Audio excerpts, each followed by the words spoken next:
Hey there, everybody. Metal Shop Steve, another music review. I am just piling it on here, but this one kind of jumped up at me out of nowhere. I recognized the name. I thought, hey, I'm going to give it a shot and review this album. It just came out today on the day that I'm recording this. You might not see it on the day that it came out, but I'm reviewing this on the actual day that this album was released. It is the band Meshiaak. And the album is Mask of All Misery. Now, this is a band that's kind of been put together from a couple different pieces, a couple different places. This is their second album. The first one was Alliance of Thieves. They are an Australian band. Danny Camilleri is he plays guitar. He's the vocalist. And, the other guys have been in there for a while as well. I think they had to replace a member or two along the way.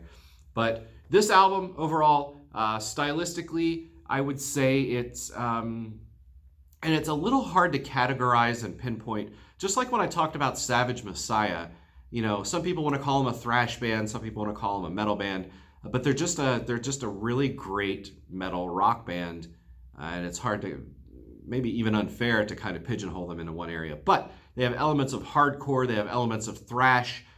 They remind me of a lot of different bands here and there, and I'll talk about that as we go through. The singer, again, Danny Camilleri, very versatile voice. And in different places and different songs, he reminds me of other different vocalists. He can do a lot. Again, it's not just a straight hardcore, it's not a straight thrash. I know that once in a while there's a small progressive element here and there, but that's it. So here we go, track by track again. If I don't mention the song, doesn't mean I don't like it, but let's go through. Number one, lead off, first song on the album, Miasma. A really beautiful intro here, a nice kind of ethereal, mellow way to get into the album, and then it kicks in, and then you know what you're in for. It starts out with some spoken words rather than singing or anything like that, but then it jumps into the thrashiness, into the yelling, the kind of really aggressive vocals, and this song sounds pretty thrashy throughout. So on first inspection, you might think that's what the whole album sounds like, but there is a little bit of variety to this album as well. From there, title track, Mask of All Misery. This one to me is where I started to feel like there was a little bit of prong influence. I also did a prong video a little while back if you want to check them out. If you know them, then you'll know what I'm talking about. That hard, chunky, bassy, really raw kind of sound. And it's heavy, heavy, heavy, heavy. And also, this is one where vocally, to me, one of my other favorite bands, at least one of my favorite albums, is by a group called Therapy from I believe they're from Northern Ireland, and I hear a little bit of that in his voice too in this song, so there you go. I'm going to throw a couple of those out at you. Next up, Bury the Bodies. It's a slow churning. This one reminds me a little bit of Danzig. It's just kind of that dark, moody, slow churning, grinding type of song, but there are a couple really nice vocal singing parts in here too, which is another thing that I think made me think of Danzig a little bit on that one. Next up, City of Ghosts. And this one picks up the pace a little bit. It's faster, but it's still very doomy.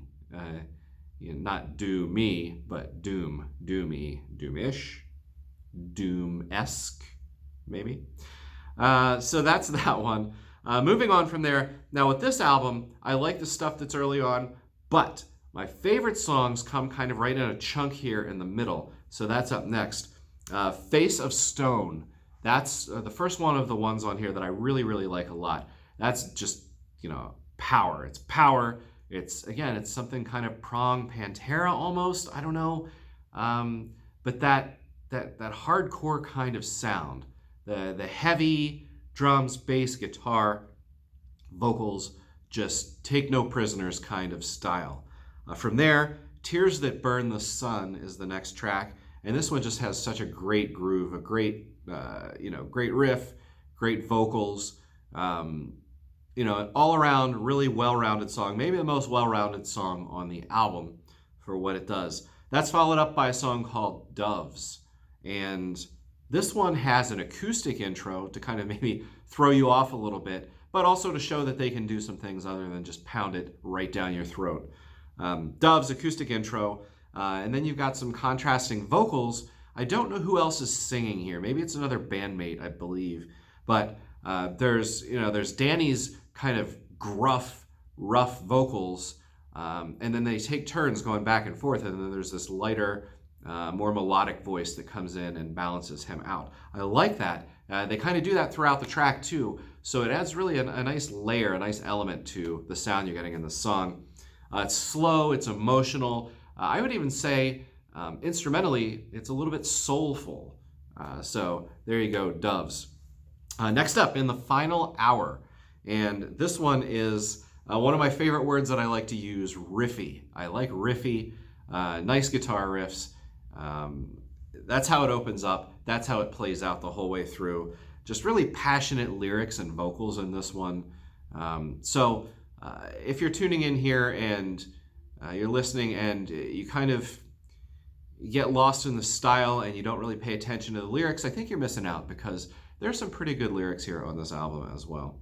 The album finishes up with a couple of tracks. Number one, Adrena, and this one is just, that pounding bass, pounding drums to open up the track.